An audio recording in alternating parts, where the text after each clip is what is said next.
BJP ಬಣ ಬಡಿದಾಟದಲ್ಲಿ ಸದ್ಯಕ್ಕೆ safe ಆದ್ರ ರಾಜ್ಯಾಧ್ಯಕ್ಷ ವಿಜಯೇಂದ್ರರ ಬದಲಾವಣೆಯನ್ನ ಮಾಡದೆ ಬಂಡಾಯ ಶಮನಕ್ಕೆ ಪ್ಲಾನ್ ಆಗ್ತಾ ಇದೆಯಾ? ಹಾಗಾದ್ರೆ ಬಿಜೆಪಿ ಬಣ ಬಡಿದಾಟದಲ್ಲಿ ವಿಜಯೇಂದ್ರ ಅವರು ಒಂದು ರೀತಿ ಸೇಫಾ? ವಿಜಯೇಂದ್ರರ ಬದಲಾವಣೆ ಆಗ್ಲೇಬೇಕು ಅಂತ ಪಟ್ಟು ಹಿಡಿದಿದೆ ರೆಬಲ್ಸ್ ಟೀಮ್.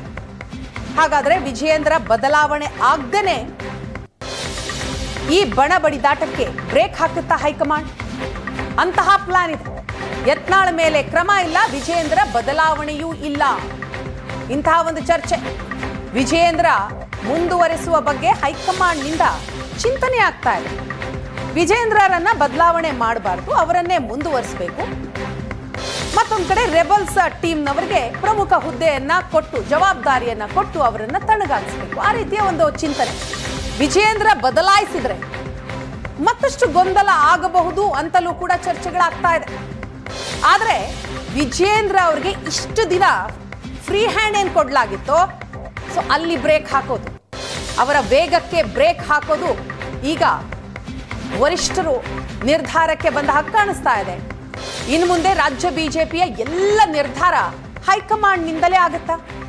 ಎಲ್ಲವೂ ಹೈಕಮಾಂಡ್ ಮಟ್ಟದಲ್ಲೇ ನಿರ್ಣಯಿಸುವ ವ್ಯವಸ್ಥೆ ಜಾರಿಯಾಗುತ್ತಾ? ಆ ಮೂಲಕ ವಿಜಯೇಂದ್ರರ ವೇಗಕ್ಕೆ ಬ್ರೇಕ್ ಹಾಕುವಂತಹ ಪ್ಲಾನ್ ಆಗ್ತಾ ಇದೆ. ಬಂಡಾಯ ಶಮನಕ್ಕೆ ಬಿಜೆಪಿ ಹೈಕಮಾಂಡ್ ದಾರಿ ಹುಡುಕ್ತಾ ಇದೆ. ಕಳೆದ ಕೆಲ ದಿನಗಳಿಂದಲೂ ಕೂಡ ಬಹಿರಂಗವಾಗಿಯೇ ರೆಬಲ್ಸ್ ನಾಯಕರು ರಾಜ್ಯಾಧ್ಯಕ್ಷ ವಿಜಯೇಂದ್ರ ವಿರುದ್ಧ ವಾಗ್ದಾಳಿಯನ್ನ ಮಾಡ್ತಾ ಇದ್ದಾರೆ. ಆದ್ರೂ ಕೂಡ ಹೈಕಮಾಂಡ್ ಯಾವುದೇ ಒಂದು ಪರಿಹಾರ ಸೂತ್ರವನ್ನ ಕಂಡುಹಿಡಿರಲಿಲ್ಲ. ಕಾರಣ ದೆಹಲಿ ಚುನಾವಣೆ ಇತ್ತು. ಈಗ ದೆಹಲಿ ಚುನಾವಣೆ ಮುಗಿದಿದೆ. ಪೂರ್ಣ ಬಹುಮತದೊಂದಿಗೆ ದೆಹಲಿಯಲ್ಲಿ ಅಧಿಕಾರವನ್ನು ಕೂಡ ಪಡೆದಿದೆ ಬಿಜೆಪಿ. ಈಗ ರಾಜ್ಯದಲ್ಲಾಗ್ತಾ ಇರುವ ಬಿಜೆಪಿಯ ಬಣ ಬಡಿದಾಟಕ್ಕೆ ಬ್ರೇಕ್ ಹಾಕಬೇಕು ಅಂತ ಹೈಕಮಾಂಡ್ ಒಂದು ಪರಿಹಾರ ಸೂತ್ರವನ್ನ ರೆಡಿ ಮಾಡಿಕೊಂಡಿದೆ. ವಿಜಯೇಂದ್ರ ಬದಲಾವಣೆ ಆಗಬೇಕು, ರಾಜ್ಯಾಧ್ಯಕ್ಷ ಸ್ಥಾನದಲ್ಲಿ ಯಾವುದೇ ಕಾರಣಕ್ಕೂ ಮುಂದುವರಿಬಾರದು ಅಂತ ರೆಬಲ್ಸ್ ನಾಯಕರು ಪಟ್ಟು ಹಿಡಿದಿದ್ದಾರೆ. ಆದ್ರೆ ಈಗ ರಾಜ್ಯಾಧ್ಯಕ್ಷ ವಿಜಯೇಂದ್ರ ಅವರನ್ನ ಬದಲು ಮಾಡದೇನೆ ಒಂದು ಪರಿಹಾರ ಸೂತ್ರವನ್ನ ಬಿಜೆಪಿ ಹೈಕಮಾಂಡ್ ನಿಂದ ರೆಡಿ ಆಗಿದೆ.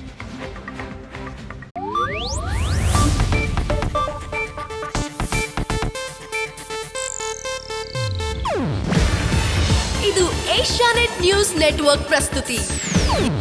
ನೀವು ನೋಡ್ತಿದ್ದೀರಾ ಏಷ್ಯಾನೆಟ್ ಸುವರ್ಣ ನ್ಯೂಸ್.